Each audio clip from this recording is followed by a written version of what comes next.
Esperando aqui mais um minutinho. E a gente já vai começar a falar desse tema que é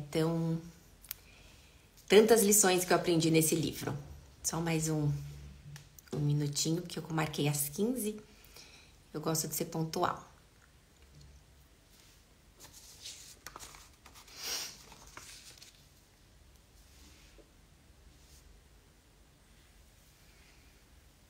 Olá, boa tarde, bom dia. Aqui pra mim é boa tarde. Aí pra vocês, não sei se é bom dia. Vamos começar aqui então a falar desse livro tão interessante que me ajudou a ter um pouco mais de consciência com relação a essas questões financeiras. E que eu acho que é uma questão muito importante, né? Para todo mundo, a gente ter essa noção financeira, né? O que é que a gente pode fazer para a gente ter uma vida financeira mais equilibrada, né? Então, o livro Os Segredos da Mente Milionária, eu achei um livro interessantíssimo, né? E ele é dividido em duas partes. Ele é dividido na a primeira parte e a segunda parte, e hoje eu vou focar nas lições da primeira parte, tá? Da primeira parte do livro, e eu acho que assim, já tem informação suficiente para compartilhar aí com relação a isso. Então, ele começa contando a história dele, de vida, e ele vai lá e fala que a primeira lição que ele aprendeu de um amigo do pai dele, e dizia o seguinte: que se as coisas não estão indo como você gostaria, isso quer dizer apenas que há algo que você não sabe. Então, o que é esse algo que ele não sabia, né? E aí, essa mesma pessoa disse para ele o seguinte, que as pessoas ricas pensam de forma diferente. E aí, entra o primeiro ensinamento que eu tive nesse livro. O peso que nós aprendemos a colocar nas palavras rico e pobre, né? Parece que é vergonhoso usar a palavra rica. A pessoa dizer assim, eu sou rico, né? Parece que isso é uma coisa vergonhosa de se dizer, né? A palavra rica e pobre, elas carregam um peso tão grande e tantas emoções vêm com elas, que daí já começam os bloqueios e as crenças que vão causando tantas consequências na nossa vida financeira, né? Então, e ele insiste nessa questão do modo de pensar das pessoas ricas. Basicamente, o livro, tanto que são Segredos da Mente Milionária, ele vai trabalhar essa questão do modo de pensar das pessoas ricas. E a segunda parte do livro, ela é totalmente dedicada a quais são essas diferenças de pensamento das pessoas ricas para as pessoas pobres. E a primeira grande coisa que eu tive que me acostumar com esse livro, na hora que eu comecei a ler, é de ler e pensar tanto nessa palavra rico e pobre, né? Que eram coisas assim, palavras que pra mim tinham conotações que me traziam sentimentos e emoções muito ruins. E eu tive que parar um pouco e pensar um pouquinho nessa questão do rico e do pobre, né? E eu convido vocês, né, a parar e pensar um pouquinho nessa questão do rico e do pobre. Quais são as emoções que trazem ao ouvir e dizer essas palavras, né, para vocês, né? A gente tem essa questão muito forte de que o pobre é humilde e o rico não é. Será mesmo que o rico não pode ser uma pessoa humilde? A gente tem aquela ideia de que o rico, para ganhar dinheiro, ele teve que tirar de muitos pobres, tirar vantagem de muitos pobres para poder conseguir esse dinheiro. Será que isso é verdade também? Será que o universo é uma fonte de riqueza finita? Né? Será que essa riqueza ela não pode circular e voltar? Né? Então, assim, será que os mesmos 5 reais ou 5 euros que eu pago no supermercado, e aí o dono do supermercado vai passar para o fornecedor dele, o fornecedor vai passar para o cara que vende adubo, o cara que vende adubo vai pagar a uma outra pessoa e isso vai virar um ciclo e esse mesmo dinheiro vai rodar e trazer riqueza e bens e realizações para tantas pessoas. Então, assim, será realmente que para uma pessoa ser rica, ela tem que tirar de um pobre? Então, assim, é essa visão que quando a gente começa a raciocinar um pouquinho, a gente percebe que não é bem assim, né? E que então, talvez essa regra, essa coisa que a gente aprendeu a viver não seja bem assim. Mas vamos continuar seguindo aqui meu roteiro e os ensinamentos que eu tirei dessa primeira parte do livro. Então ele vai falar o seguinte, que o modo de pensar muda as nossas ações e em consequência disso ele muda os nossos resultados. E aí ele dá um exemplo muito interessante que fala das pessoas que ganham na loteria. Por que a gente geralmente escuta que as pessoas que ganham na loteria, depois de um tempo curto, elas voltam para o mesmo padrão financeiro que elas tinham antes? Elas não viram, elas não mudam de padrão. Porque as pessoas não estavam preparadas para receber aquele montante de dinheiro. Então o dinheiro logo vai voando de alguma forma. Então se a gente não tiver preparado internamente para mudar a nossa condição financeira, então ela vai permanecer da mesma forma para o resto da vida, né? E aí ele traz aqui a questão de uma árvore. E ele fala o seguinte, que os frutos, se nós pensarmos que somos uma árvore, os frutos dessa árvore são os nossos resultados. Então, se a gente olha para aqueles frutos que estão lá na árvore e falam, esses frutos são pequenos, esses frutos não são suficientes, esses frutos não estão bons e eu quero outros frutos dessa minha árvore. A nossa tendência é nos concentrar nesses frutos e pensar como é que eu vou ter outros frutos nessa árvore. E a gente não pensa em outra coisa a não ser em como mudar aqueles frutos. E a gente fica focado naqueles frutos e aqueles frutos não mudam. Porque tem como a gente mudar o fruto de uma árvore? Como a gente mudaria o fruto de uma árvore? Pela semente e pelas raízes. Então, e aí ele traz o seguinte, que a gente tem que focar, se a gente quer mudar os frutos, a gente tem que focar em mudar a semente e em mudar as raízes. Ou seja, ele fala que o invisível que precisa ser mudado, porque o invisível é que produz o visível. A raiz e a semente que estão embaixo da terra é que produzem aquilo que é visível, que são os frutos, né? Então, aí tem uma grande lição que eu acho que serve para todas as áreas da nossa vida, né? E na financeira também, que é o nosso mundo exterior é um reflexo do nosso mundo interior. Então, o nosso mundo exterior é um reflexo do nosso mundo interior.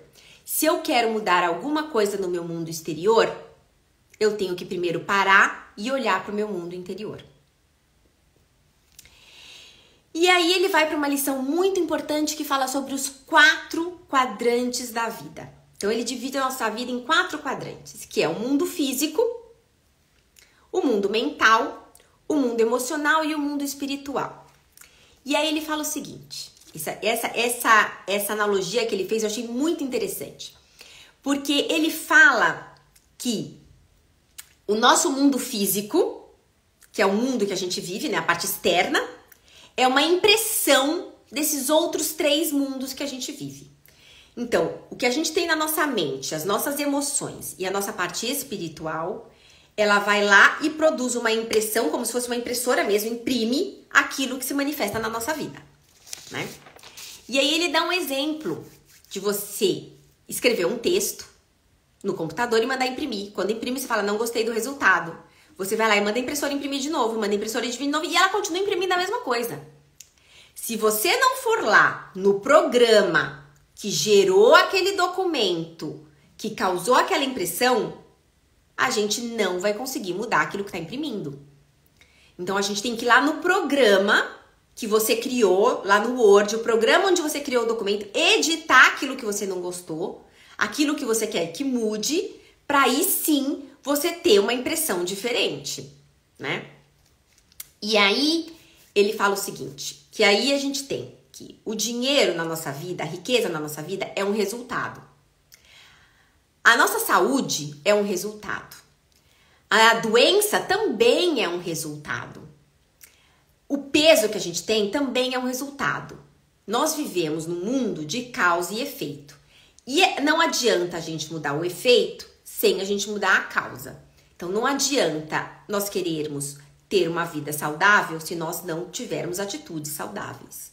Então não adianta nós querermos ter uma vida mais próspera e mais abundante se nós não mudarmos as nossas atitudes e tivermos atitudes e tivermos internamente mais prósperos e abundantes, tá? E aí ele traz uma outra lição que eu achei muito importante, que é com relação à declaração. O livro é feito de muitas declarações. Toda hora ele fala para você fazer uma declaração. O que é uma declaração? A declaração é você falar uma frase em voz alta e declarar ela como sendo uma verdade, né? E aí ele vai explicar o porquê que as declarações são tão importantes. E ele explica que nós vivemos num mundo onde tudo é feito de energia. Nós somos energia, tudo é feito de energia. E as energias, elas são conduzidas, né, por frequência e vibração, né? Então, elas viajam através de frequência e vibração. Quando você faz uma declaração, essa declaração ela tem uma força, uma frequência vibratória. Essa frequência vibratória pode ser boa ou pode ser ruim, dependendo daquilo que você está declarando. Se você está declarando que dinheiro não nasce em árvore, que dinheiro é uma coisa difícil de ganhar, essa é a força vibratória que essa declaração vai ter. Se você está declarando que o dinheiro vem facilmente até você, essa tem uma outra vibração, né? Então depende da vibração daquilo que você está dizendo. E essa frequência vibratória, ela vai passar por todas as células do nosso corpo. Quando a gente fala uma coisa em voz alta, aquilo passa por todas as células do nosso corpo. Por isso que é muito importante que a gente pense bem nas palavras que a gente diz. Ela passa por todas as células do nosso corpo. E aquela declaração, ela tem um efeito tão forte, não só para dizer ao universo aquilo que você está declarando, para o universo saber aquilo que é uma declaração na sua vida, como internamente. Ela está declarando ao seu subconsciente aquilo também. Então, a importância de a gente manter as nossas palavras naquilo que nós queremos, né? Desligarmos um pouquinho o piloto automático e usarmos um pouquinho mais da nossa consciência para isso, né? E aí ele vai falar de uma outra coisa que ele vai nos ensinar o que é o nosso modelo de dinheiro. E ele até começa contando uma história que em 5 minutos de conversa, ele ouviu um especialista dizendo que em 5 minutos de conversa ele consegue saber qual é o padrão financeiro que aquela pessoa vai ter até morrer. E aí ele vai falar por quê? Porque cada um de nós tem um modelo de dinheiro. O que é esse modelo de dinheiro? É um plano. Imagina assim, que você vai construir uma casa, ele dá esse exemplo, inclusive. O projeto que você faz da casa, aquele plano, é exatamente aquilo que vai surgir no mundo físico real, né? Primeiro você faz aquele desenho, e aí aquele desenho é o que vai aparecer no mundo físico real. O nosso modelo de dinheiro é mais ou menos isso. Ele é um plano, ele é um programa financeiro. E aí o que vai acontecer na nossa vida financeira é uma realização, uma construção, vai ser aquilo lá de uma maneira física, né? E como é que esse plano e esse programa financeiro surge na gente, né? Como é que ele é montado na gente? Ele é montado com base na seguinte regra, que os pensamentos conduzem aos sentimentos, os sentimentos conduzem às ações e as ações conduzem aos resultados. Então, o que acontece? Os nossos pensamentos, eles têm origem nos arquivos de informação que foram montados lá na nossa infância. E então, a partir daí, nós temos a origem dos nossos pensamentos, que vão gerar os nossos sentimentos, que vão gerar as nossas ações e os nossos resultados, que são lá os frutos da nossa árvore. Então, os pensamentos, eles são, na verdade, aquilo lá. Se a gente pensar na árvore, é a raiz e a semente da nossa árvore, né? Para a gente mudar os frutos, a gente tem que mudar os pensamentos. E os nossos pensamentos, eles têm origem nesses arquivos que nós recebemos, que nós fomos, entre aspas, programados na nossa infância. E na nossa infância, nós criamos esses arquivos com base em 3 situações. A primeira situação é a programação verbal. A programação verbal são aquelas frases que os nossos pais sempre diziam para nós. Principalmente os nossos pais, né? Mas assim, são as pessoas que convivíamos conosco. As frases que elas sempre diziam com relação ao dinheiro, com relação à riqueza, com relação ao trabalho, né? E aí a gente vai ouvir, eu ouvia sempre, né? Dinheiro não nasce em árvore, era uma coisa que eu ouvia muito, mas a gente escuta que dinheiro não traz felicidade, a gente escuta que é muito difícil conseguir dinheiro, que para conseguir dinheiro tem que trabalhar muito duro, a gente escutou que as pessoas ricas são gananciosas, que os pobres que são pessoas boas e humildes. E a gente ouviu que outra muito boa, que quanto mais dinheiro a gente tem, mais problemas nós vamos ter. Então todas essas questões que nós passamos, que nós criamos então aí, essas crenças que são a programação que nós recebemos via verbal, né? A segunda forma de programação são os exemplos. E os exemplos são assim: como é que os nossos pais lidavam com questões de sucesso, dinheiro e riqueza? Como é a forma que eles lidavam? E aí o que nós temos? 2 opções. Ou nós seguimos exatamente o mesmo passo deles, ou exatamente o contrário. E nenhuma das 2 posições pode ser a melhor. Então imagina, se a gente teve pais que viviam na escassez, nós seguimos os passos deles, não é uma boa ideia. Mas se nós tivemos pais que viviam na riqueza e na abundância, tinham sempre muito, e a gente cresceu achando que aquilo era superficial, que aquilo não era, a gente não quer aquilo pra gente, então a gente recusa aquilo na nossa vida, a gente quer ser o contrário do que os nossos pais foram. O que vai ter na nossa vida? O contrário daquela riqueza, daquela prosperidade, tá? Então, os exemplos é a segunda forma de programação que a gente tem. E a terceira são episódios específicos, que aqui a gente entra as experiências, os traumas, que é uma situação específica que acontece na nossa vida e gera ali um grande trauma. E aí ele conta uma história que exemplifica muito bem isso, que é de uma enfermeira que quando era criança estava um dia jantando com os pais num restaurante e os pais começaram a ter uma briga horrorosa sobre dinheiro. E então, lá para as tantas da briga, o pai passa mal e tem um ataque cardíaco. E morre. Portanto, porém, ela criou dentro dela a questão de que o dinheiro faz o quê? Mata. Essa experiência traumática, então, gerou essa consequência para ela.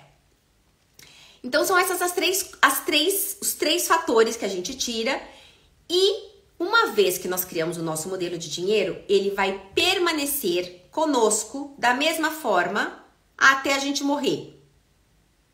A não ser que a gente faça modificações a ele. Se a gente não parar para olhar para ele e fazer as modificações, ele vai continuar com a gente até o fim da nossa vida. Tá? Então, precisamos ter uma atitude ativa para que a gente faça essa mudança. E aí, vamos falar então como é que essa mudança pode ser feita. E ele passa ali os 4 passos da mudança.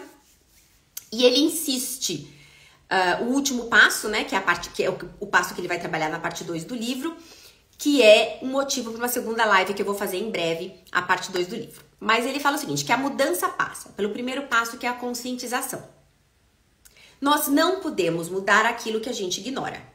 A gente não sabe que existe, como é que a gente vai mudar? Então, o primeiro passo é a gente ter consciência do nosso modelo de dinheiro.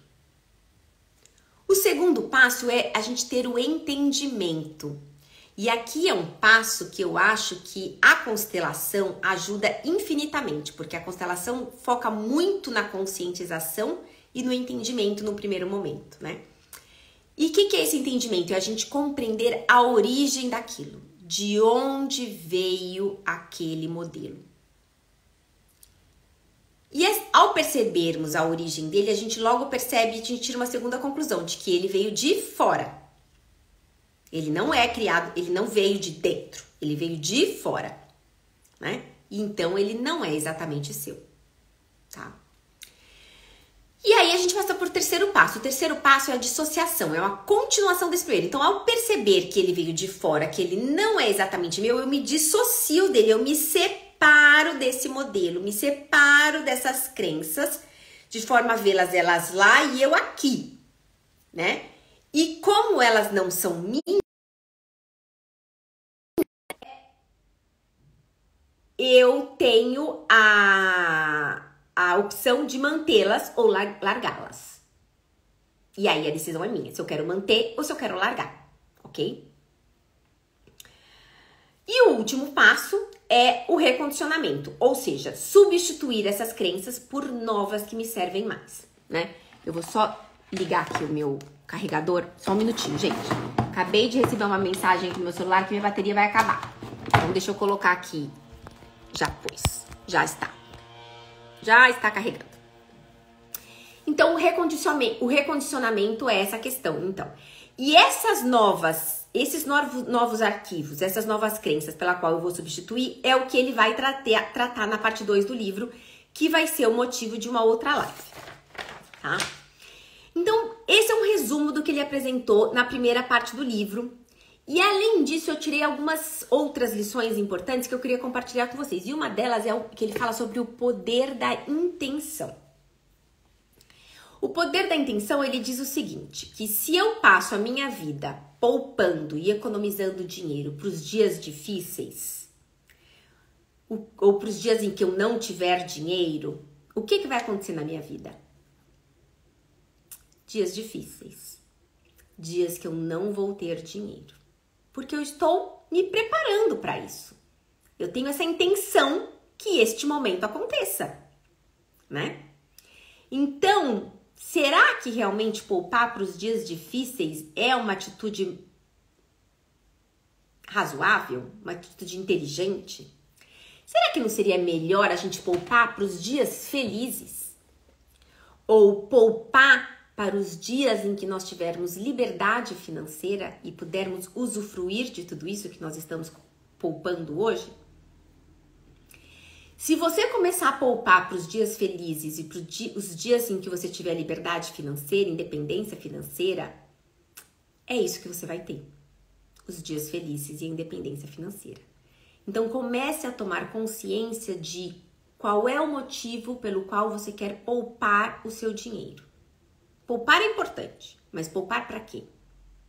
Porque o motivo é o que você terá. E aí ele também fala aqui sobre a razão ou motivação para termos sucesso. Ela é muito importante. Muitas vezes a gente vai em busca do sucesso por motivos negativos. Por exemplo, por medo do futuro. Ou então para provar alguma coisa para alguém. Quero provar para o meu pai que eu posso ter dinheiro, que eu posso ser bem-sucedido. Então, esses motivos negativos para o sucesso fazem com que aquele dinheiro você pode até conseguir o sucesso, mas aquele dinheiro não vai te trazer felicidade. Eu já vou olhar as perguntas. Podem mandar as perguntas que vocês quiserem, tá? Já eu vou olhar. Então, aquele dinheiro não vai trazer felicidade. Porque ele não veio de um sucesso que estava baseado, motivado em coisas boas. Então, a gente precisa pensar, por exemplo,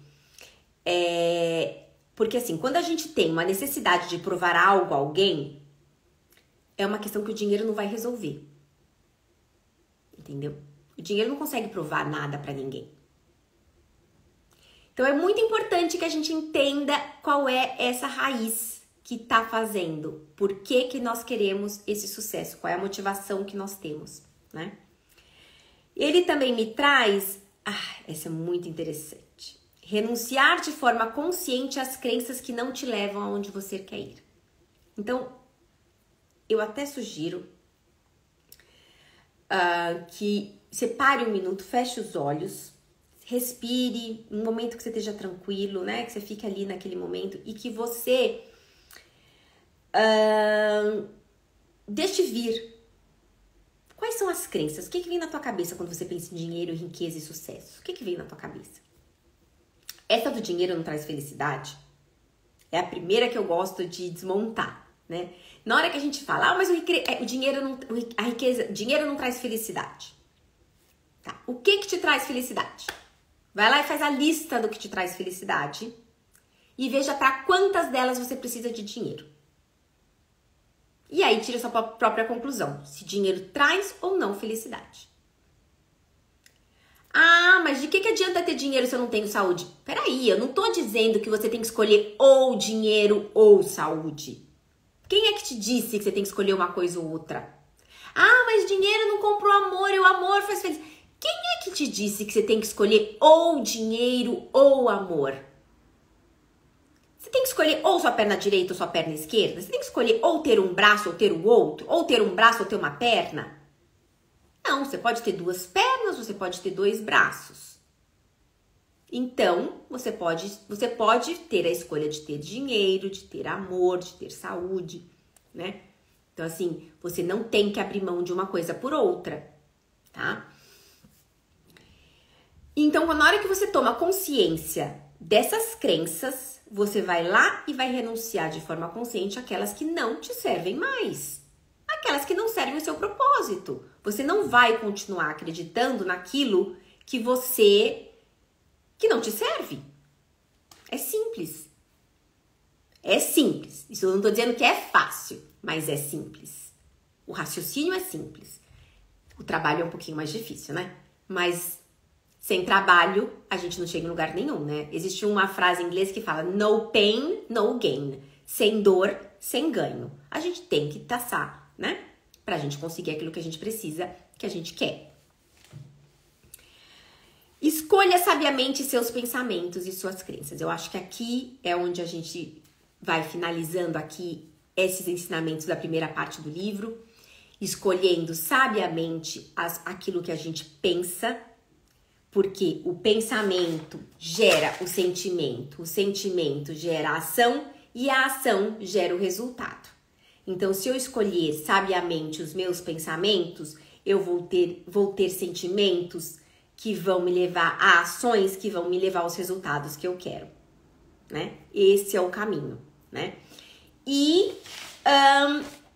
na segunda parte do livro, ele vai passar, então, a ensinar quais são exatamente, porque ele começou o livro falando que as pessoas ricas pensam diferente das pessoas pobres, e aí, então, ele vai comparar em 17 aspectos essas diferenças de pensamento. Como é que as pessoas ricas pensam em certas questões que diferem das pessoas pobres e que façam com que elas consigam essa abundância, essa prosperidade financeira. É engraçado que é melhor falar em abundância e prosperidade do que falar em riqueza, né? E é mais leve, né, o termo, né? Porque a riqueza está associada a uma coisa que é ruim. Ser rico é ruim. Crescemos vendo isso, crescemos ouvindo essa coisa de que as pessoas ricas são más. E aí eu finalizo aqui essa live dizendo uma coisa para vocês. Hoje em dia, os tratamentos para as doenças, os financiamentos para ONGs importantes que cuidam de várias questões, né? A solução para tantos problemas que a gente vive hoje, ela passa pelo dinheiro. Ela passa pelas pessoas ricas, né? As pessoas ricas financiam esses tratamentos.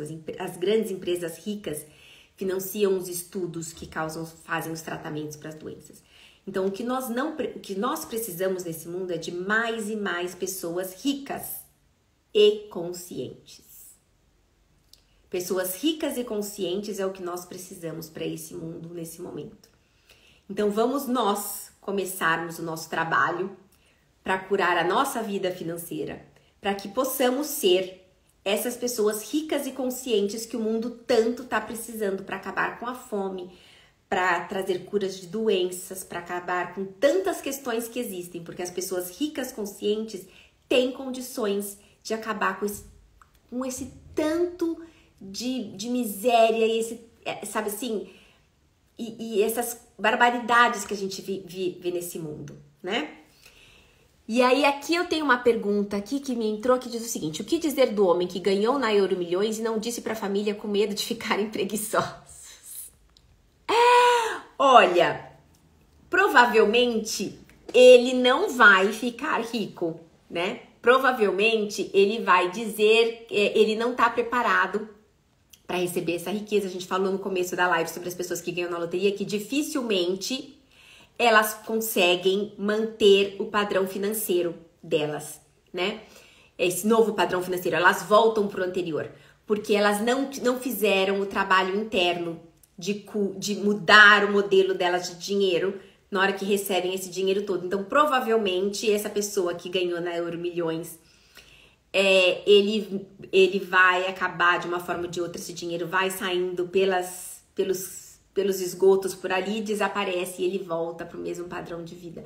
Porque a gente tem que começar pela raiz para mudar os frutos, né? Então, eu agradeço a todos vocês que tiveram comigo aqui nesse bate-papo sobre o segredo da mente milionária. Eu indico o livro. Eu acho que ele tem ele me trouxe muitas reflexões com relação aos meus padrões financeiros e as crenças que eu tinha com relação ao dinheiro.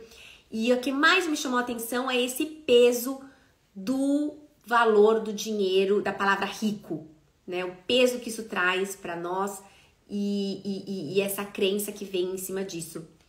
Porque me incomodava muito cada vez que eu li essa palavra no livro, me levou a essa reflexão.